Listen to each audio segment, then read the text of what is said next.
What's up, everybody? Thank you so much for tuning into the Queen's Lounge podcast. I am your homegirl, Shay. And of course, I have with me another interview on today. I'm super excited about this young lady that I'm interviewing today. I'm going to bring her in and allow her to introduce herself to the people. Ma'am, please let the people know who you are. Hello, I'm excited to be here too. I'm Joycelyn Strickland-Egans, author, educator, and community activist. I'll say that. Yes, I am super excited to have Miss Strickland Egan here with me today. We are doing a mini series, I guess you could say, on teacher appreciation.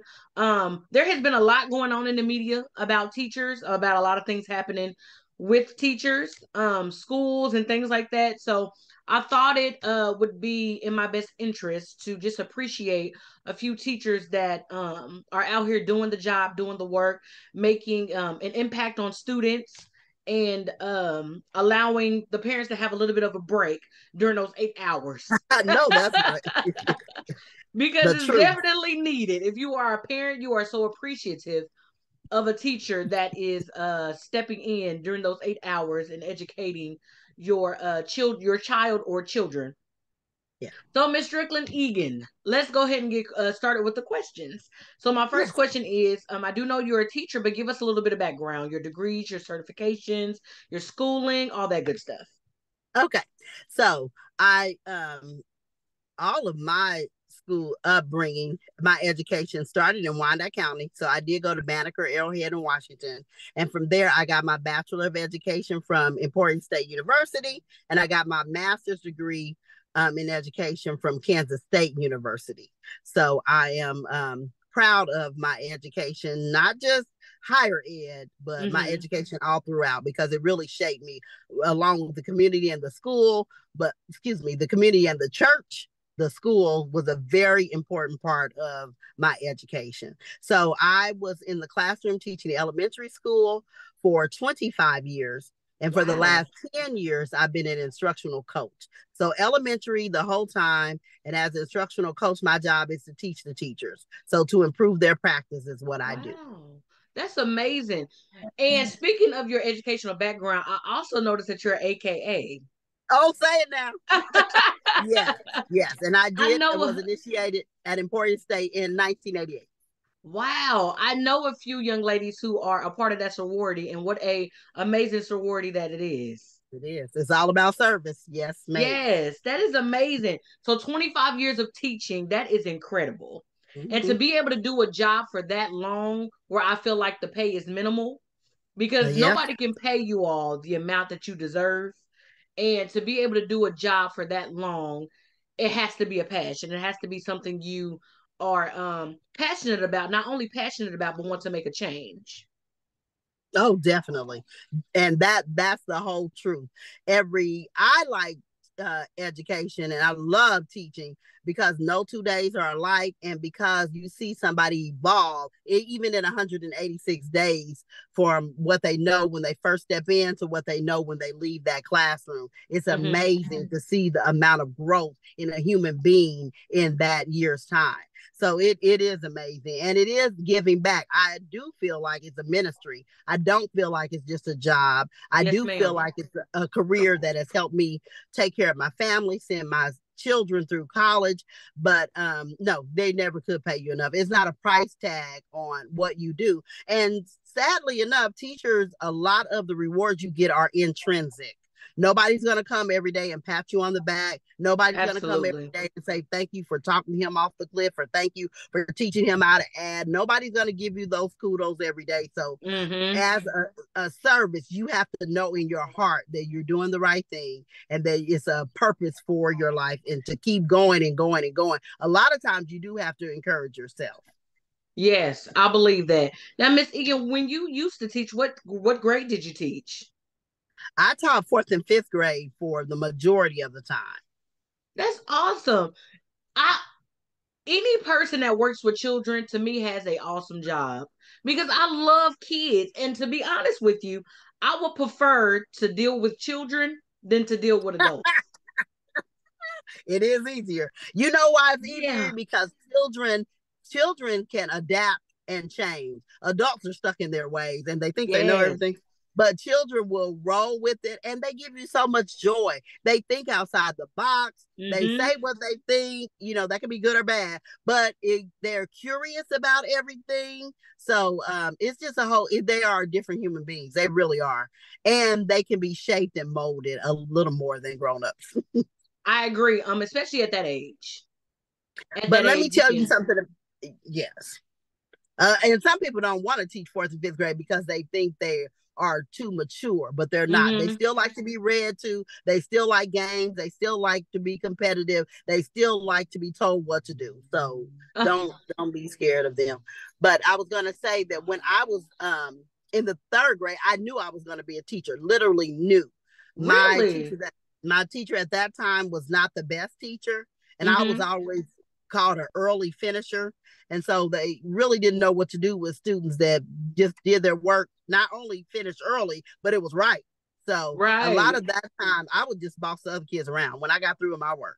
And so I was like, teaching is fun. It's a good thing. Now, she was the only teacher to let me do that. But I just felt like I had a natural ability for teaching. That's and awesome. I decided then.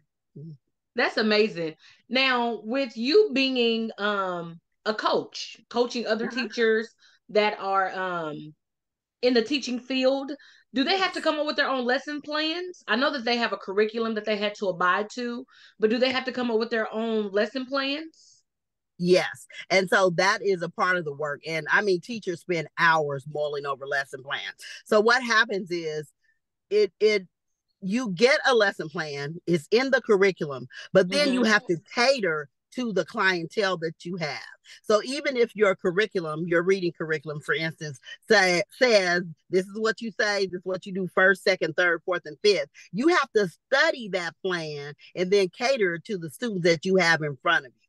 So when you're making lesson plans for the week, for instance, at my school, lesson plans are due on Friday. Over the weekend, you're already planning for the next week.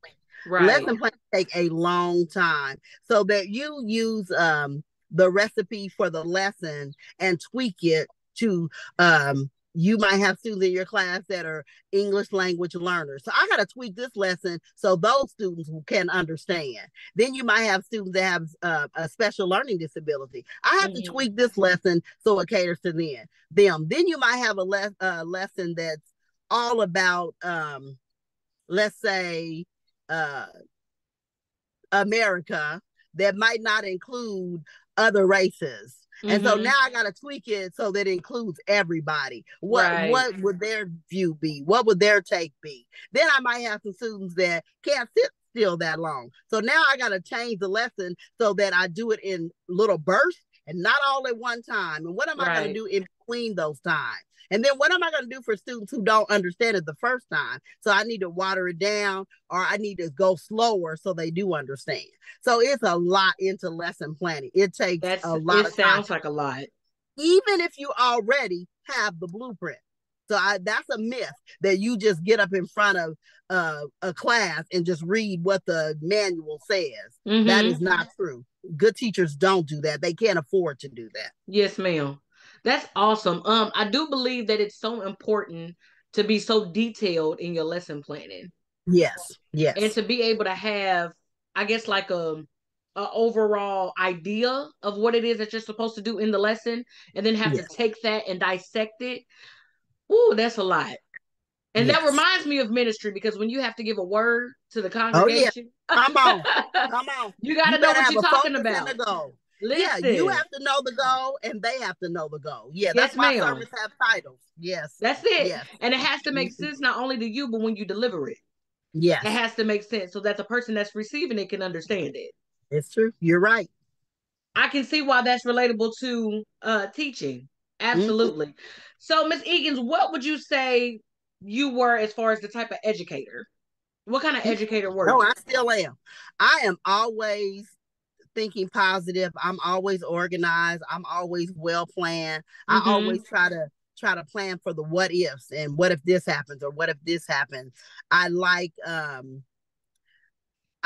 like the job because no 2 days are alike. But when I am relating to students. It's all about relationships. And so I have to build those relationships so they can trust me. And so I know them, not just academically, but personally, so that when I pour into them, I know exactly what they need.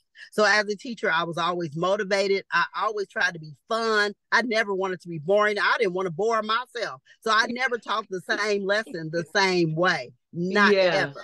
And I always brought a lot of reality into class. So if we were doing measurement, then I was the teacher that was hauling all these gallons of milk and half pints of ice cream, so kids could really see how that would help them in the real world. So I like to think that I was always inspirational, always fun, always trying to make learning applicable to their lives, and building relationships was always first. I always wanted to know who the children were, and as well as who their parents were, because it was a family. It's not just me educating the child. It has to be a triangle. It has to be the parent, the student, and me all working together to make it happen. Absolutely. Now, Miss Strickland-Egan, I'm not that old. I got a little age on me. Okay. I got a little age on me.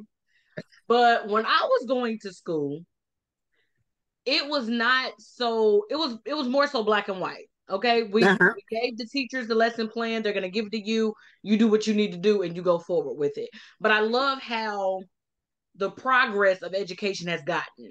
Yes. Because you're not the first teacher that I've spoken with that has been so detailed. And not only her lesson planning, but has been so detailed in actually wanting the student to see the lesson, visually. So I love how it's gone from we're just going to give it to you and tell you what you need to do to I'm going to give it to you, tell you what you need to do, but I'm also going to show you. And I think it helps the student better grasp what it is that they're supposed to be learning because they can actually see it visually. Me, I've always been a visual learner. I've always needed to see what was going on to be able to better understand. So I love teachers like you that, and it's so impactful to be able to have teachers that are visual teachers. So the students I think that's how they remember it. Yeah. That's yep. If they can remember songs to a lyric, if they can remember, come on, they want to play the game when they get home. Yep. And if they can remember all this other stuff, then they definitely can remember that schoolwork. At least that's what my mama used to tell me. It's true. When I was growing up, she definitely did. Also, Miss Egans, when I was in school, I had a lot of teachers that influenced me. I had a lot of teachers that really impacted my life. And I'm a little older now, so some of their names I don't remember. But I remember the impact that they had on my life. And so with the educators that you educate, the teachers that you counsel and help and kind of push to go a little further in their educational careers, what do you think is the most important part about being a teacher that impacts a student? Yeah. And so right now, as an instructional coach, my job is to help teachers improve their practice. So what I do is what a coach does, just like when you go to basketball practice or baseball practice. I give you strategies, tips to make your job, your instruction better. That's what I do, to help you raise student data. What do you need to do to keep students engaged to help their data go from this number to a higher number? So I know that teachers have a lifelong impact. All the research they've done, the deciding factor in the student success is the teacher. It's no other factor. A teacher can teach with no curriculum, but if they know how to teach, they have their standards in mind, they can do it because their impact is lifelong. Like you said, you can't remember their name, but you remember what they taught you. I do. Teacher affects their self-esteem, their motivation, help them to become risk takers. You got to be an encourager. You have to set goals with students to help them not only set the goal, but what are the steps to meet the goal? And then you celebrate all those successes. Small wins are big wins. So best instructional practices and high expectations result in student growth, period. So a teacher's impact is a lifelong. Sometimes every once in a while I've been in education 35 years, and like once a year, somebody will come back and say, you taught me. I had a student come back and say, you know what? I've been to almost 50 states because in fourth grade, you taught us the 50 states. And she sang the song that we learned to learn the 50 states. And so every once in a while, you get a student to come back and tell you that. But for the most part, you just have to know intrinsically again that you have touched lives, and that in whatever way you touch them is going to impact them for the rest of their life. Period. I agree with that. I definitely agree with that. And I do believe some of the best teachers that I've had were in high school, because as I was embarking on the next stage of my life, once I graduated high school, they were the ones that impacted me the most. Elementary, middle school, grade school, that was fun. It was interactive, met new friends. I had teachers that were amazing. But high school, I feel, was the biggest impact on my life because of the journey that I was going to be traveling, because of the older that I was getting. So that was the most impactful for me. Okay, so Miss Egans, I have a question for you. Yes. So, what is your take on teacher-student altercations?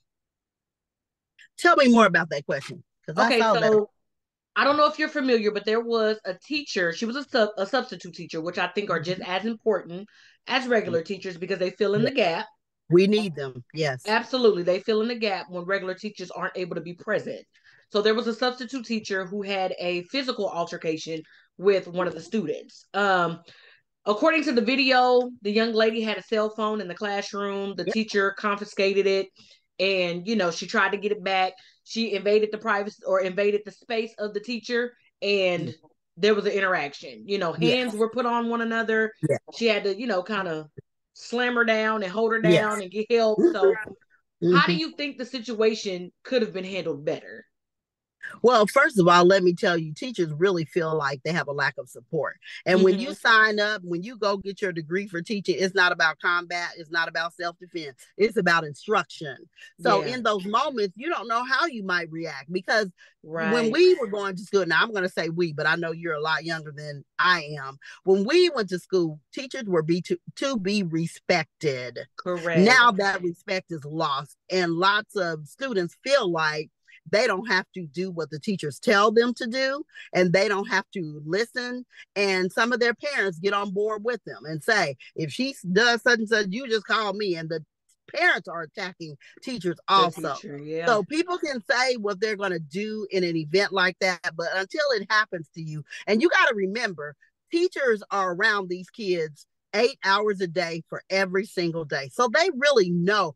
Some of the teachers know these kids better than their parents, because they're literally around them, and students are more themselves when their parents aren't around. So let me say that.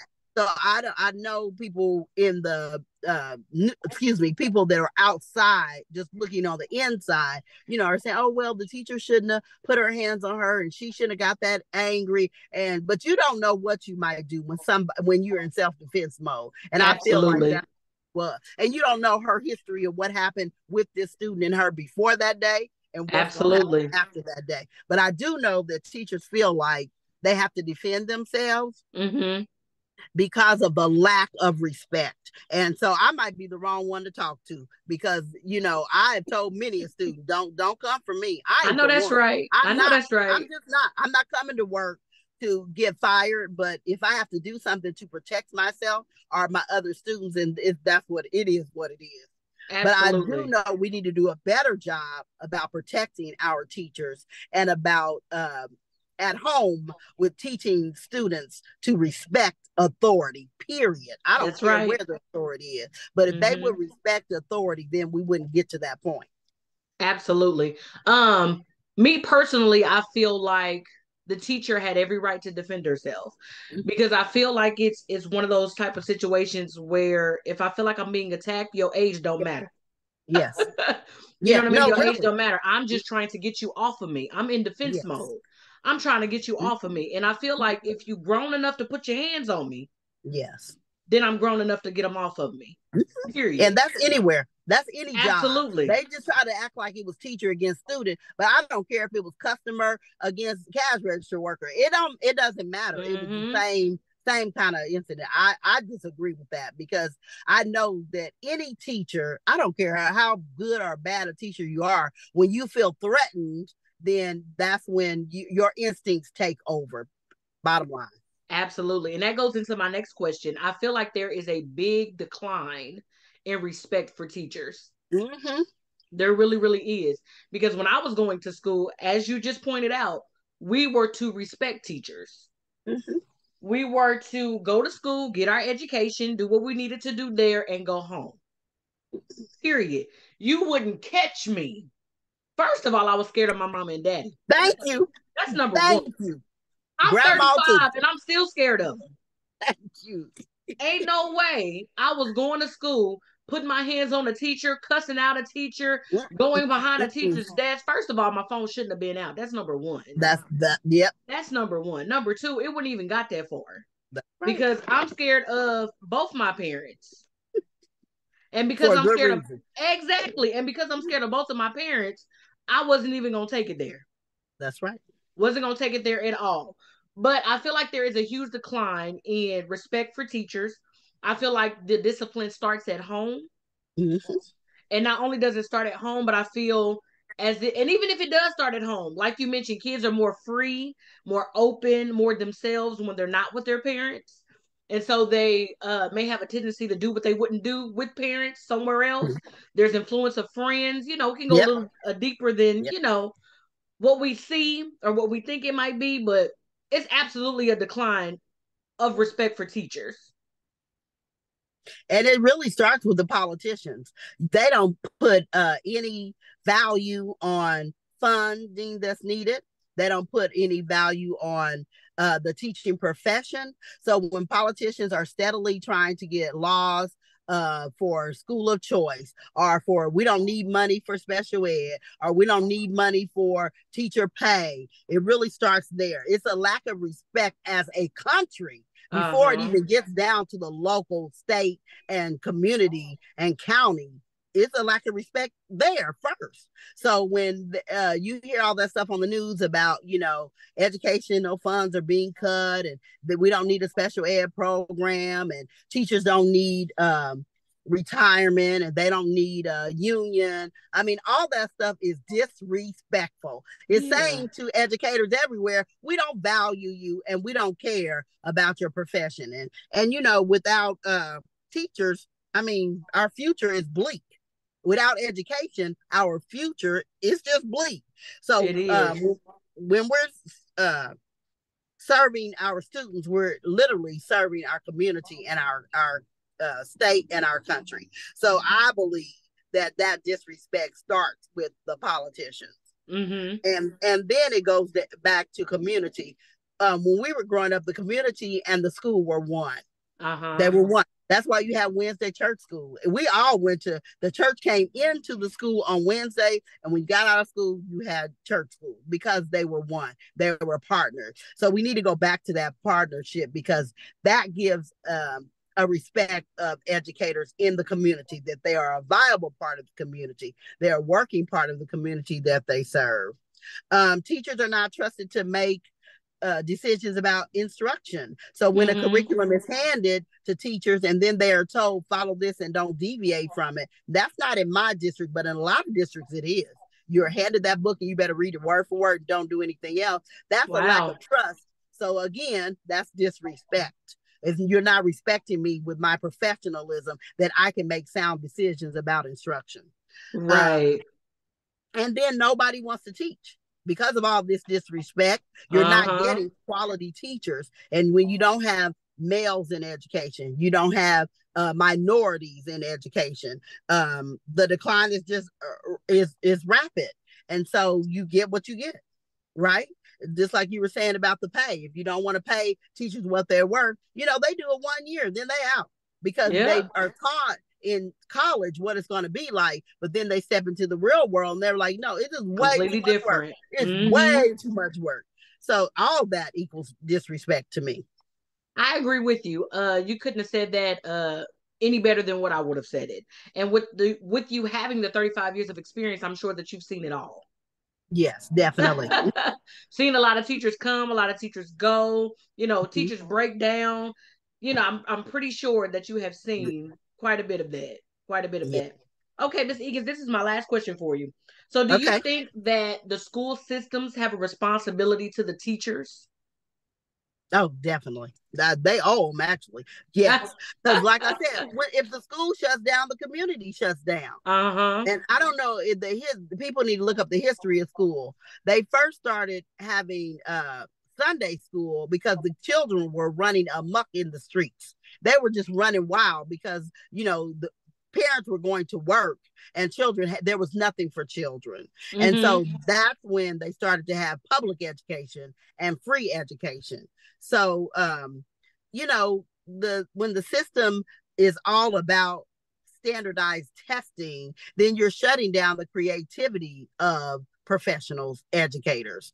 When we're trying to serve students to be prepared for the future, and so we need the latest technology. When we don't have funds for that, you are shutting down the school system. Is doing a disservice to educators. You still are in lack of poverty. So I will say there are some bright lights. We have free breakfast and free lunch for all students. We have before and after care that is free for students. We have social and emotional learning. We have social workers. We have counselors. So in that vein, I think there are a lot of bright lights, but we still have a decline in school safety. We still have a big charter school and private school controversy that takes money away from public schools, and everybody can't afford private school. So we need public schools to have that funding. We talked about teachers' salary, and then we need to talk about parent involvement. There needs to be a strong, viable PTA at every school because teachers don't educate students by themselves. We're educating the best children parents are sending us, but we still have to have parental help. That's just the bottom line. So I think the school system has some bright lights, but I still think we have a lot of work to do. Yeah, I definitely agree. School is different. It's very different from when I was in school, of course. And I'm not surprised that things have progressed in some areas, and in other areas they failed or gotten worse. I was talking to a good girlfriend of mine, and her kids, she has 3 girls, and her kids go to school, and she was saying that she was really concerned because the kids don't have books. They got all this electronic stuff. Yep. And she said when it comes to like the basic things that a child would need to know, where are they supposed to go look it up? Where are they supposed to go get the info? It's just a click and bam, all the info right there. I said, man, where was that at when we was in school? No. And you know what? I think it made us stronger and smarter because when the electricity goes off and they don't know anything, then it's not about knowledge is power. We can't take it away from you. But if it's all in the tip of your fingers and it's all internet and electricity tied, then you don't really know anything. Absolutely. I said, well, if it's like that now, we're in 2023. What is it going to be like when my son gets in school? That's right. Lord help us. And as much as I did not like my dad doing this, I'm so glad that he did. Anytime that we wanted to know the definition of something, he would have us go look it up.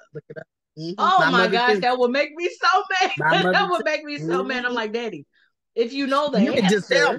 Just tell me.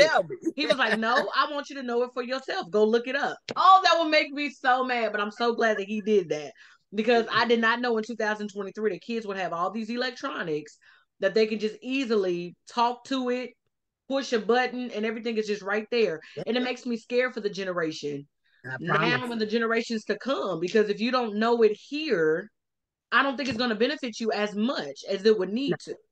No. Yeah. So I know that a few years ago, not a few years ago, it was more like 10, there was big controversy about teaching handwriting, which our kids don't know how to write. They literally do not. But it was because they said, oh, they're not going to need to write because everybody has a laptop or a computer or iPad. Everything will be typed. Well, now the controversy is about having to write papers in high school and college because there are so many free programs where you can literally type in a topic. I want a research paper about spiders, and a paper will be written for you. And you can say, I wanted to have no plagiarism, or I want you to use these resources, and the iPad will literally write it for you. So they're saying, why should we have them write papers?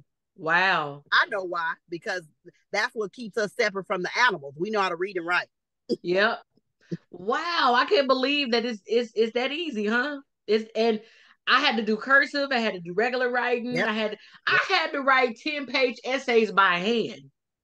Amen. And then go to the computer lab and type it. Yes. Because we didn't have a computer at home. So I had to go to the That's right. computer lab, go to the library, go to a family member's house that had a computer and type it up. Yes.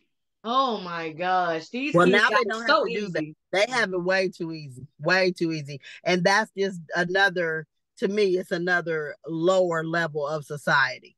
It just is. And I do know that we need to keep up with times of technology. We want to be first in science and math, and we want our girls to be a part of that too. Then we have to have space for them to do that.